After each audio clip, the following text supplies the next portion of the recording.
Corona संक्रमण के चलते उच्च शिक्षा से जुड़ी परीक्षाओं को स्थगित किया गया है, तो वहीं अब आगामी सत्र पर भी इसका असर पड़ता नजर आ रहा है। लेकिन अब मुख्यमंत्री के निर्देश पर उच्च शिक्षा में अंतिम वर्ष की परीक्षाएं आयोजित करवाई जा रही है। ऐसे में कोरोना काल में उच्च शिक्षा पर पड़े प्रभाव और उससे जुड़ी तैयारियों को लेकर उच्च शिक्षा मंत्री भंवर सिंह भाटी से खास बातचीत की हमारे संवाददाता लोकेश ओला ने। कोरोना संक्रमण के चलते उच्च शिक्षा में काफी प्रभाव पड़ा है। ऐसे में राजस्थान में उच्च शिक्षा में किस तरह के जो बदलाव है वो देखने को मिल रहे हैं। इन्हीं सब बातों को लेकर हमारे साथ उच्च शिक्षा मंत्री भंवर सिंह भाटी हमारे साथ मौजूद है।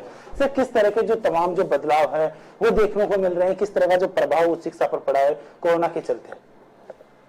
देखिए, वैसे तो कोरोना की वजह से हर आमजन प्रभावित हुआ है।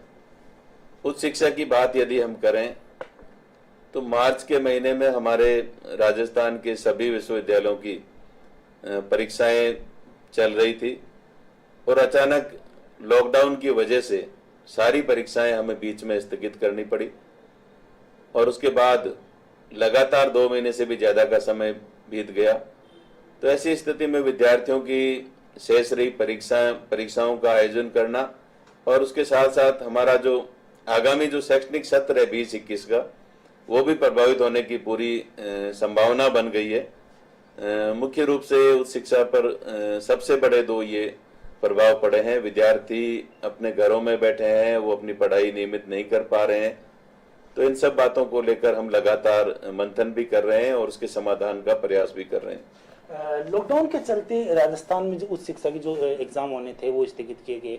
अब किस तरह की जो तैयारियां हैं वो की जा रही है एग्जाम को लेकर? देखिए, 2 महीने से भी ज्यादा का समय हो गया परीक्षाओं के स्थगित हुए। चूंकि परीक्षाएं अधूरी है, अधिकांश या आधी या उससे कम परीक्षाएं बाकी है। तो ऐसी स्थिति में हमने ये निर्णय किया है कि हमारी जो शेष रही परीक्षाएं हैं उनका आयोजन हम जुलाई के मध्यांश से प्रारंभ करें और उसके लिए हमने एक कार्य योजना बनाई है। उसके तहत जो यूजी और पीजी की फाइनल ईयर की परीक्षाएं हैं, सबसे पहले हम उन परीक्षाओं का आयोजन करेंगे। उसमें भी जो छोटी परीक्षाएं हैं जिनमें विद्यार्थियों की संख्या बहुत ही कम होती है, हर विश्वविद्यालय में 500, 1000, 2000, प्रारंभिक तौर पर हम उन परीक्षाओं को शुरू करेंगे। उसके बाद मिड जुलाई से फाइनल ईयर की यूजी और पीजी की परीक्षाएं आयोजित की जाएगी, क्योंकि फाइनल ईयर के विद्यार्थियों को अपनी डिग्री लेकर के आगे उच्चतर कक्षाओं में प्रवेश लेना होता है या उनको प्रतियोगी परीक्षाओं की तैयारी भी करनी पड़ती है। कंपटीशन में भी उनकी डिग्री की आवश्यकता होती है। इसलिए हम फाइनल ईयर की परीक्षाएं पहले कर रहे हैं और उसमें भी पूरा हमने विश्वविद्यालयों के साथ आज राजस्थान के सभी विश्वविद्यालयों के वाइस चांसलर्स के साथ वीसी की है और हमने ये निर्देश भी दिए कि हेल्थ प्रोटोकॉल का पूरा ध्यान रखा जाए।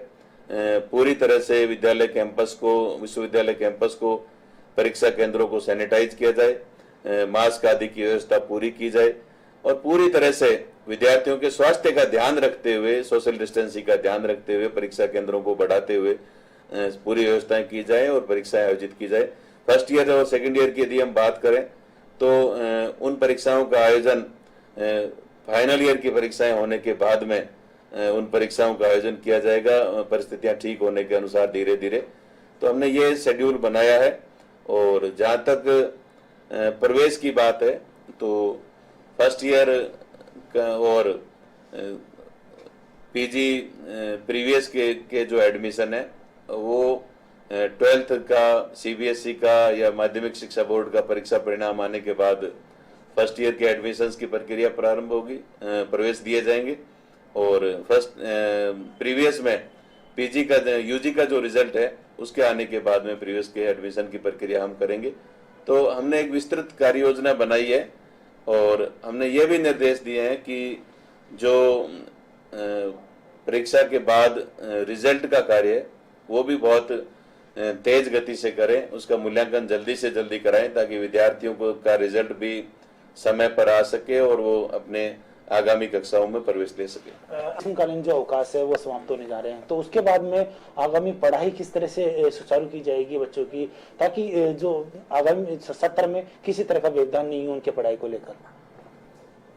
देखिए, मैंने जैसा आपको बताया कि जो आगामी जो शैक्षणिक सत्र है वो प्रारंभ होगा, तो उसमें शुरुआती दौर पे जब तक कोरोना की परिस्थितियां ठीक नहीं हो पाती या सामान्य नहीं हो जाती, तो ऐसी परिस्थितियों में यदि विद्यार्थी हमारी कक्षाओं में कम भी आएंगे तो हमने वर्क फ्रॉम होम के तहत पिछले 2 महीनों में ग्रीष्म अवकाश के दौरान हमारे राजस्थान के सभी शिक्षकों के सहयोग से ऑनलाइन मटेरियल बहुत बड़ी मात्रा में हमने तैयार करवाया है। ई लेक्चर हमने राजस्थान के तमाम हमारे शिक्षकों के द्वारा ई लेक्चर करने का हमने रिकॉर्ड करने का काम हमने दिया था, और उन्होंने बहुत अच्छे तरीके से ई लेक्चर रिकॉर्ड करके कॉलेज की वेबसाइट पर, हमारे यूट्यूब पर, हमारे विश्वविद्यालय की वेबसाइट पर अपलोड किए हैं। लेकिन इसमें एक बड़ी समस्या सामने ये आ रही है कि गरीब जो तबके के जो स्टूडेंट उनके पास टेक्नोलॉजी उपलब्ध नहीं है, या बात करें तो ग्रामीण क्षेत्र में नेटवर्क की समस्या सबसे ज्यादा होती है। तो उसके तहत किस तरह से उनको जो सिलेबस है वो प्रोवाइड कराया जाएगा, इन सब बातों को लेकर भी कुछ मॉनिटरिंग की गई है? देखिए, निश्चित रूप से जो पूरा सिलेबस है हमने ऑनलाइन अपडेट करने की कार्य योजना बनाई है, और वो हम आने वाले समय में अतिशीघ्र पूरा सिलेबस ऑनलाइन अपलोड कर देंगे। जहाँ तक ग्रामीण क्षेत्र की बात है, तो जैसे जैसे परिस्थितियां सामान्य होगी तो हम कॉलेज खोलेंगे, और हमारे विद्यार्थियों को जो एकेडमिक जो लॉस होगा, उनकी पढ़ाई के दिन जो कम हुए हैं, उसके लिए भी हमने ये निश्चय किया है कि जो दशहरे की छुट्टियां हैं, दीपावली का अवकाश है, शीतकालीन अवकाश है, या परीक्षाओं से पहले जो प्रिपरेशन लीव होती है, वो सारी हमें इन परिस्थितियों को देखते हुए कम करनी पड़ेगी। और वो जो दिन है हम वो एकेडमिक डेज के रूप में ले लेंगे, ताकि विद्यार्थियों की कक्षाएं छुट्टियों के दिनों में भी हम कक्षाएं लगा करके विद्यार्थियों का सिलेबस हम एनी हाउ किसी भी प्रकार से पूरा करवाने के लिए हम ये जो छुट्टियां हैं इनको भी कम करेंगे, और विद्यार्थियों का सिलेबस आगामी शैक्षणिक सत्र की परीक्षाएं पूरी प्रारंभ हो 2020-21 की, उससे पहले हम विद्यार्थियों का एकेडमिक सत्र पूरा करवाने के लिए भी हमने एक विस्तृत कार्य योजना बनाई है, और हम पूरा प्रयास करेंगे कि विद्यार्थियों को किसी प्रकार का लॉस नहीं हो। एक बड़ी चिंता की बात यह है कि राजस्थान का जो उच्च शिक्षा का स्तर है लगातार गिरता नजर आ रहा है। रैंकिंग की बात करें तो उसमें भी, चाहे एशियन रैंकिंग में देखिए, चाहे MHRD की जो रैंकिंग होती है उसमें, तो उसको लेकर कोरोना का भी एक दूसरी ओर से जो प्रभाव पड़ रहा है राजस्थान में शिक्षा को लेकर, तो अब स्तर को बढ़ाने के लिए किस तरह के जो प्रयास है वो किए जाएंगे उच्च शिक्षा विभाग की ओर से और तमाम सरकार की ओर से? राजस्थान के हमारे मुख्यमंत्री जी पहले दिन से, इस बार जब उन्होंने अपना पदभार ग्रहण किया 2019-18 में, तो मुख्यमंत्री महोदय की सोच है कि राजस्थान उच्च शिक्षा के क्षेत्र में देश के जो अग्रणी राज्य हैं उनकी श्रेणी में किस प्रकार से खड़ा हो, उस दिशा में कदम उठाए जाने की आवश्यकता है। और मुख्यमंत्री महोदय ने राजस्थान में 2 नए विश्वविद्यालय पहले ही बजट में पहली कैबिनेट की मीटिंग में खोलने की घोषणा की, पत्रकारिता का विश्वविद्यालय और उसके साथ साथ विधि का विश्वविद्यालय। और न सिर्फ विश्वविद्यालय खोले गए, बल्कि राजस्थान के अलग अलग ग्रामीण क्षेत्रों में 50 नए राजकीय महाविद्यालय 2019-20 के बजट में खोलने की न सिर्फ घोषणा हुई, बल्कि उनको शुरू कर दिया गया। 2020-21 का जब बजट पेश किया गया तो इसमें भी करीब 37 नए राजकीय महाविद्यालय खोलने की घोषणा की गई है। कोरोना की वजह से वो प्रोसेस अभी रुका हुआ है। तो ये मुख्यमंत्री महोदय की दूरदर्शी सोच को दर्शाता है कि राजस्थान उच्च शिक्षा के क्षेत्र में जो आज बहुत पिछड़ा हुआ नजर आ रहा है, इसको हम आगे किस प्रकार से ला सकते हैं, उसको देश के अग्रणी राज्यों के जो विद्यार्थी हैं, जो सुविधाएं हैं, वो हम हमारे राजस्थान के विद्यार्थियों को दे सकें। इस दिशा में हमें काम करने की आवश्यकता है, और निश्चित रूप से हम मुख्यमंत्री जी के नेतृत्व में ये सारा काम कर भी रहे हैं। और आने वाले समय में राजस्थान की जो स्थिति है उच्च शिक्षा के क्षेत्र में निश्चित रूप से अच्छे स्तर पर और एक उभर कर सामने आएगी। बहुत बहुत धन्यवाद।